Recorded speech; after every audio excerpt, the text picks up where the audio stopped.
Waalaikumsalam warahmatullahi wabarakatuh. Apakah catatan amal buruk saya yang dicatat oleh malaikat akan dihapus dengan istighfar atau tetap dibacakan di hari hisab nanti? Baik. Pertama, Anda bisa temukan misalnya Quran surah ke-3 ayat 31 posisi paling kiri sebelah atas dengan Quran surah ke-8 Al-Anfal ayat ke-29. Itu amalannya. Anda sebutkan istighfar di sini. Apakah istighfar bisa menggugurkan dosa-dosa kemudian dihapuskan, kan? Terus istighfar spesifiknya di Quran surah 51 ayat ke-18. Qul in kuntum tuhibbunallaha fattabi'uni yuhibbukumullah wa yaghfir lakum dzunubakum. Wa yaghfir lakum dzunubakum. Qul, katakan Muhammad, in kuntum tuhibbunallaha, jika kalian serius mencintai Allah, fattabi'uni, ikuti sunnah Nabi, tuntunannya. Yuhibbukumullah, maka Allah akan cintai kalian. Jadi kalau bapak ibu ingin dicintai Nabi, dicintai Allah bahkan, maka diantara caranya, wasilahnya, ikuti sunnah Nabi. Dari mulai bangun sampai tidur lagi.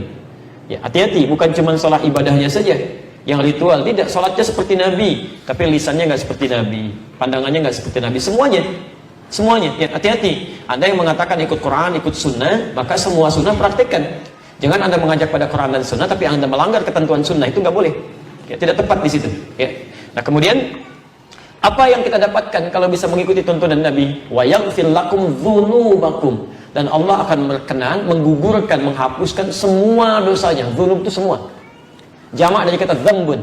Dzambun Quran surah ke-40 ayat 3. Ghafiridz dzambi wa qabilit taubi. Ada orang-orang yang dosa ringannya diampuni oleh Allah dan menerima taubat. Kalau sudah banyak kalimatnya bukan dzambun lagi, dzunubun, luas.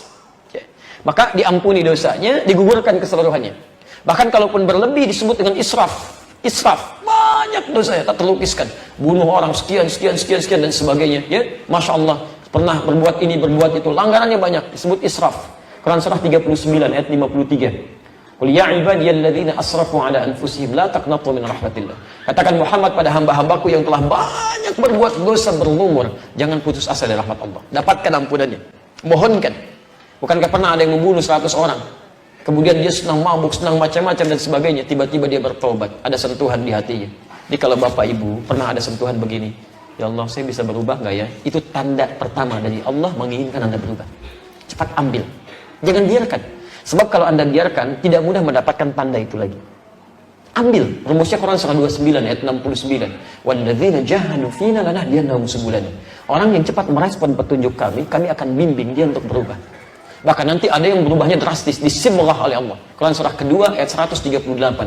Ya, sibghatallah wa man ahsanu minallahi sibghah. Ya, ada yang disibghah. Sibghah itu kayak dicelupin. Ya, pernah bikin teh celup? Kalau dimasukin ke dalam airnya basah nggak tehnya? Basah. Ada orang yang dicelup langsung, disibghah. Jadi begitu dia tergerak untuk berubah, tiba-tiba seluruh perilaku hidupnya berubah. Kata-katanya berubah, pakaiannya berubah, penampilan berubah, kebaikan, itu sibghah namanya. Ada yang dicintai oleh Allah Subhanahu wa Ta'ala. Kalau sudah seperti itu, apa yang terjadi? Maka peluang pertama, langsung dihapuskan semua keburukannya, termasuk catatan amal buruknya. Selesai. Tidak diungkap, disimpan. Ya. Kalau dihapus masih ada nggak? Sudah, kalau dihapus bersih itu habis, selesai. Nggak ada apa yang mau dibacakan, dihapus. Dosa dihapus. Bahkan ada di antara mereka yang masuk surga tanpa hisab. Ya, bukankah sahabat Nabi Umar bin Khattab radhiyallahu ta'ala anhu masuk surga tanpa hisab? Siapa Umar sebelum masuk Islam? Tapi nggak pernah disebutkan sekarang, nggak pernah dikenang yang seperti itu, berubah menjadi kebaikan. Ya, lihat, Umar dulu menjadi musuh Nabi, keras terhadap Nabi, didoakan oleh Nabi, masuk Islam, hasuna Islamu, bagus Islamnya, berganti kebaikan dari keburukan. Ya, Quran surah ke-11 ayat 114. Indah sekali. Apa bahasanya?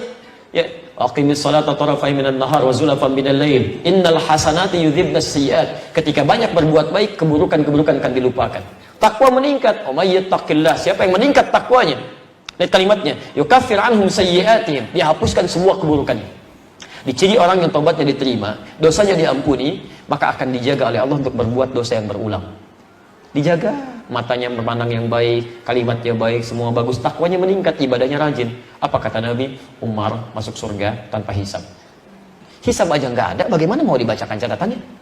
Nggak ada hisabnya, masuk aja. Selesai. Buku kamu ada, dijaga, ditahan. Sudah, kamu masuk aja.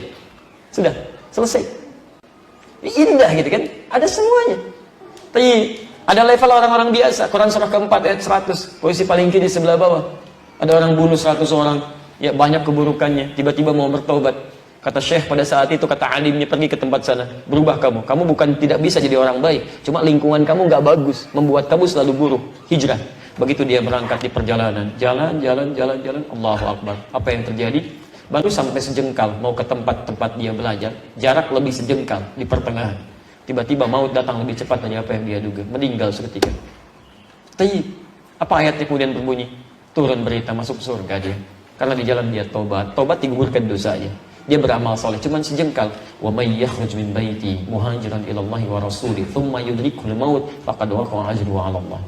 Siapa yang berusaha mau berubah, mengikuti tuntunan Allah, mengikuti Rasulnya, tapi tiba-tiba belum sempat dia berubah sepenuhnya, baru keluar rumahnya untuk berubah, Masya Allah, yudrikul maut datang lebih cepat dari apa yang dia duga. Faqad waqa'a ajruhu 'ala Allah. Pahalanya tertuliskan di sisi Allah Subhanahu wa taala.